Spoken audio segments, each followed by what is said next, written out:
കൂടുതൽ വാർത്തകളും വീഡിയോകളും കാണാൻ ഈ ചാനൽ സബ്സ്ക്രൈബ് ചെയ്യുക. കൂടെ ബെൽ ബട്ടൺ അമർത്തുക. എൻ്റെ ജ്യോതിഷ വിഷയത്തിലേക്ക് എല്ലാവർക്കും സ്വാഗതം. ഞാനിന്ന് പറയാൻ പോകുന്ന വിഷയം ഹിന്ദു ആചാരപ്രകാരമുള്ള ഒരു വിഷയമാണ്. നിലവിളക്കിൻ്റെ മഹാത്മ്യമാണ് പറയാൻ പോകുന്നത്. നിലവിളക്കിൻ്റെ മഹാത്മ്യം എന്താണ്? നിലവിളക്കിന് മഹാത്മ്യമുള്ളത്. നിലവിളക്കിന് ഒരുപാട് മഹാത്മ്യമുണ്ട്. അപ്പോൾ പലർക്കും അത് അറിയില്ല, എന്നാൽ ചിലവർക്കറിയാം. ഇപ്പോൾ ഒരുവൻ്റെ വീട്ടിൽ ഒരു നിലവിളക്ക് ഉണ്ടാവും, ഇല്ലേ? ഒരു കുടുംബത്തിലൊരു നിലവിളക്ക് ഉണ്ടായെന്ന് വരും. എന്നാൽ ആ നിലവിളക്കിന് ചില പ്രത്യേകതകളുണ്ട്. നമ്മളത് കൈകാര്യം ചെയ്യുന്നവർ അത് ശ്രദ്ധിക്കുന്നില്ല എന്നതാണ് സത്യം. നിലവിളക്കിന് ഹിന്ദു ആചാരപ്രകാരം നമ്മൾ ചില മഹത്വം കൽപ്പിച്ചിട്ടുണ്ട്. ആ മഹത്വം എന്താണെന്നറിയണം. നിലവിളക്കിൻ്റെ അടിഭാഗത്ത് ആരാണ് ഇരിക്കണതെന്ന് അറിയാമോ? ബ്രഹ്മാവാണ്. നിലവിളക്കിൻ്റെ അടിഭാഗത്ത് ബ്രഹ്മാവും, തണ്ടിൽ മഹാവിഷ്ണുവും, മുകൾ ഭാഗത്ത് ശിവനും, അതായത് ആ മുകൾ ഭാഗം ഉണ്ടല്ല, ആ കൊമ്പി നിൽക്കുന്ന കുടപ്പൻ പോലെ നിൽക്കുന്ന ഭാഗം, അവിടെ ശിവനും തിരുനാളം ലക്ഷ്മിയുമാണ്. തിരുനാളം ലക്ഷ്മിയാണ്. അപ്പം വിളക്കിൻ്റെ അടിഭാഗം ബ്രഹ്മാവിനെ സൂചിപ്പിക്കുന്നു. വിളക്കിൻ്റെ തണ്ട്, നിലവിളക്കിൻ്റെ തണ്ട് വിഷ്ണുവിനെ സൂചിപ്പിക്കുന്നു. മുകൾ ഭാഗം ശിവനെ, പരമശിവനെ സൂചിപ്പിക്കുന്നു.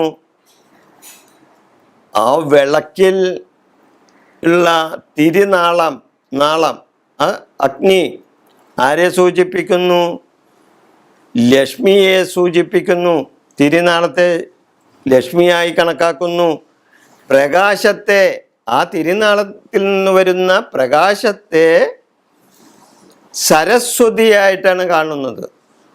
ഹിന്ദു ആചാരപ്രകാരം ആ നിലവിളക്കിൽ നിന്നും വരുന്ന പ്രകാശത്തെ സരസ്വതിയായിട്ട് കാണണം എന്നാണ് ആചാര്യന്മാർ പറയുന്നത്. തിരിയുടെ ചൂട്, ആ തിരി കത്തുമ്പോഴുള്ള ചൂടില്ലേ, അത് പാർവതിയാണ്. തിരിയിൽ നിന്നുണ്ടാവുന്ന ആ ചൂട് പാർവതിയാണ്.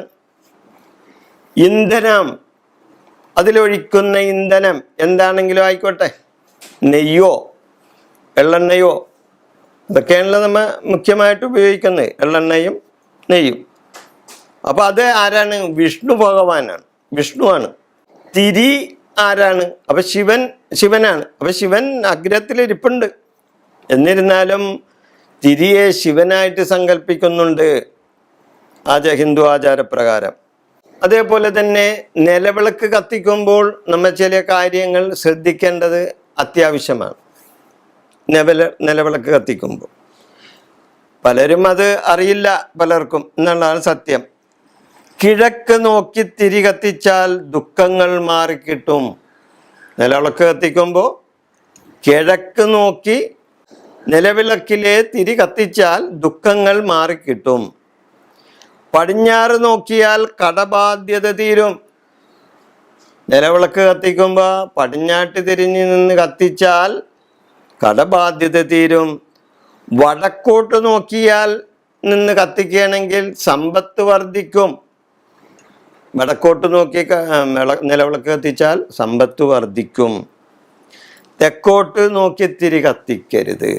തെക്ക് ആരാണ്? യമൻ്റെ ദിക്കല്ലേ, യമനല്ലേ തെക്ക്, ഇല്ലേ? അപ്പം തെക്കോട്ട് തിരിഞ്ഞ് തിരി കത്തിക്കരുത്. തിരി ഏറ്റവും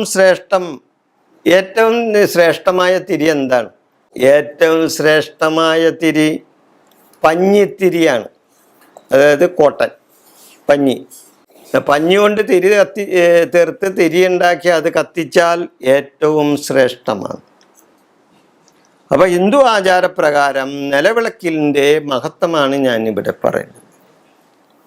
ഈ എപ്പിസോഡ് ഞാനിവിടെ അവസാനിപ്പിക്കുന്നു. നിങ്ങൾക്ക് നന്ദി, നമസ്കാരം.